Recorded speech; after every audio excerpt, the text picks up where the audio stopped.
All Bodo X Volunteer Forceआ फैगौ 2023 इं मायथाइनिफ्राय गोख्रों सोमावसारगोन। बे बाथ्राखौ बुंदों बल्लदेब मुसाहारिया।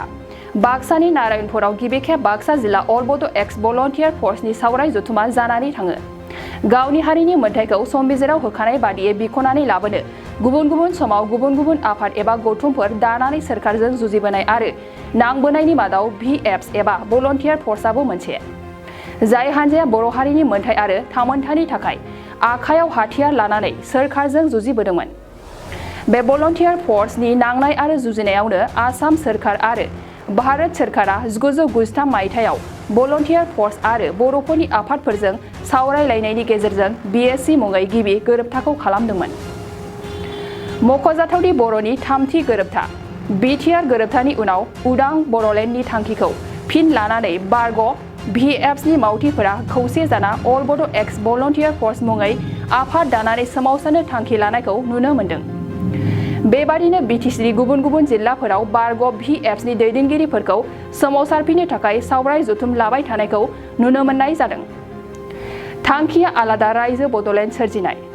खुंफुंजानाय बे सावराय जथुमावनो बाहागो लानानै अल बड' एक्स भलन्टियार फर्सनि चिफ कनभेनियर बल्लदेब मुसाहारिया बड'लेण्ड सोमावसारनायखौ 2023 मायथाइनिफ्राय थैथां सोमावसारफिननायनि बाथ्राखौ रोखा फोरमायो आरो गासैबो आगुनि VFsफोरखौ बे सोमावसारनायाव बाहागो लानोबो खावलायो।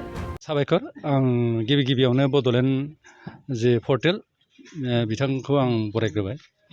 दा आङो बाक्सा डिस्ट्रिक्टनि अल बड' एक्स VFनि आं आफादगिरि। दा जोंनि थांखियानो बेनो, जिहेथु जों आगोलनिफ्राय जों उपेन्द्रनाथ ब्रह्मनि समनिफ्रायनो जों आन्दलन खालामबोदोंमोन। जोंनि थांखिया बड'लेण्डमोन, फुल फ्लेजेड स्टेटहुडमोन। नाथाय जों BSCखौ जोङो दान्दिसेनि थाखाय जों लाथ'नाय जादोंमोन, जिहेथु जिरायनाय हिसाबै।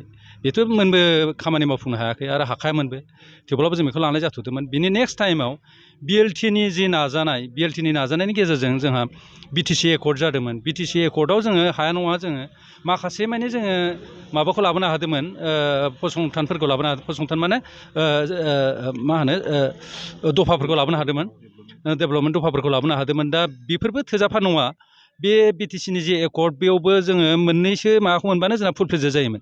जेरै पुलिस प्रकाशन, ओमफ्राय मोनसेया जाहैबाय मा फाइनान्स। बेखौ बे मोननै बुस्थुखौ लाबोनो हाब्लानो जोंनिया जोब्बायमोन होननानै जों सानजायोमोन। नाथाय बेबो जाफुङाखिसै।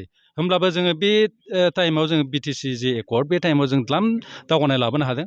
नाथाय फैयै फैयै नैबे BTR एकर्डखौ जाय बिथांमोना लाबोबाय सहि होनानै, दा बे BTR एकर्डखौ जों आसा खालामदोंमोन मा बे BTCनिख्रुइ साबसिन जागोन होननानै, हयथ' दावगासिनगोन होननानै, हयथ' मोनसेसो दफाखौ जों बारायहोनानै लागोन होननानै जों सानदोंमोन। नाथाय फैयै फैयै जों नुदों मा बे दफाफोरखौथ' बारायनानैबो लायाखै जेसेबां जों मोन्दोंमोन।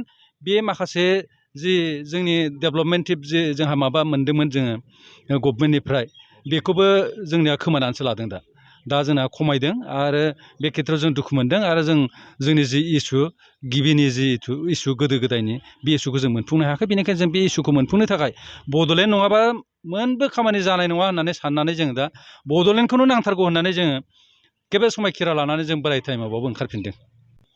आङो बाक्सा जिल्लानि आफादगिरि हिसाबै जोंनि बाक्सा जिल्लाल' नङा, गासै बर'फोरखौनो आं खावलायगोन, बिथांमोना जाहाथे जोंनि आन्दलनाव बारसोमफैयो, जोंजों जाहाथे हेफाजाब होयो।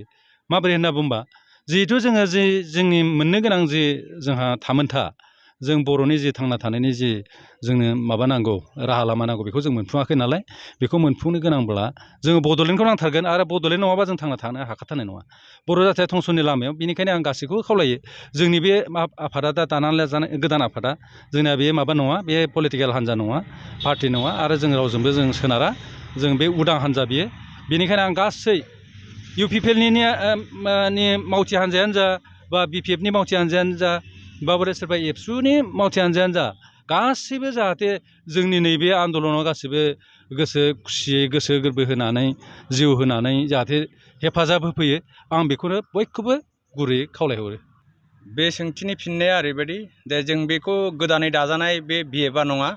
बे BFखौ उपेन्द्रनाथ ब्रह्म गोनाङाव 1987आव दादोंमोन। जों बे समाव आबसु हिसाबैनो मावबोदोंमोन। दिनै गासिबो माने समा बारग'लांनायनि उनावबो जों गोदो लानाय समायखिराफ्रा जाफुङैनि थाखाय जों दिनै बे एक्स भलन्टियार फर्सखौनो जों दिनै फोजाखांफिननानै दानि माने आद्रा थानाय बड'लेण्ड सोरजिनांगौ हाबाखौ जों मावफिनो होननानै गोसोखांनानै बे जिनिसखौ रिभाइभ खालामनाय जादों। बे बड'लेण्ड सेपारेट स्टेट बिफिननायनि सोमावसारनायाथ' माने बुंनो थाङोब्ला थांनाय 8 आगष्टनिफ्राय मोनसे फरायसा हान्जा बनसु बा अल इन्डिया बड' नेशनेलिस्ट लीग आरो बड' सिटिजेनशिप फराम जातीय सुरक्षा मन्च बिसोरो स्टार्ट खालामबायानो दा बिथांमोननि आन्दलनखौनो जोंबो माने उन उन सापर्ट होलांफानो होननानै जों बे जिनिसखौ गोसोखांफिननाय जादों। गमामायैनो बे जोंनि गोरोबथाया बुंनो थाङोबा बिटिसिनि बेलायाव एसे नायथावथाव बा बिलिरथाव जादोंमोन, नाथाय जोबथा जिथु एकर्ड जाबाय जे जोबथा एकर्डआ बे गेजेर खन्द'नि एकर्ड एसे बिलिरथाव एकर्डखौ माने नस्सात खालामफिननाय जाबाय। बे नोंथांनि चेनेलनि गेजेरजों जों रायजो राजाखौ बेखौनो खावलायनो सानो, जिहेतु जोंनि बड'लेण्ड दाफुंनाय जिथु बर' रायजो राजानि सिमां, बे सिमाङा दिनैसिम जिहेतु जाफुंसाराखै, बेखौ जों दिनै बोराइसिन ग्रुप भलन्टियार फर्सनि मानसिया जोङो अल बड' एक्स भलन्टियार फर्स नाम लाफिननानै जोनोम लाफिनबाय। बिनि सेर सेर जोङो गासिबो माने जेसेबां बर'नि माहारियारि आफाद दङ बिथांमोनखौबो जों बे मिडियानि गेजेरजों खावलायो आरो रायजो राजाखौ खावलायो जे गमामायैनो बर'फ्रा सेपारेट स्टेट आन्दलनखौ जों खालामफिननांसिगोन होननानै। बिनि थाखायनो बिथांमोनखौबो बयखौबो गाजा गोमजा सम जायोबा जों लिंहरगोन जाहाथे ओंखारबोयो, बिनि थाखाय माने गुरैयै खावलायहरनाय थाबाय। बाक्सा जिल्ला खख्लाबारि हजुआ सकनि के रडजों थांनाय लामायाव थानाय MB रिफाइनिं हाउसआव मबाइल ग्लास गावनायखौ गोरलैयैनो फाहामनो हानाय गोदान OCA मेसिन लानानै फैदों। नोंथांमोना खम बेसेनावनो गावनि मबाइल ग्लास बायनायखौ MB रिफाइनिं हाउसआव फाहामनो हागोन।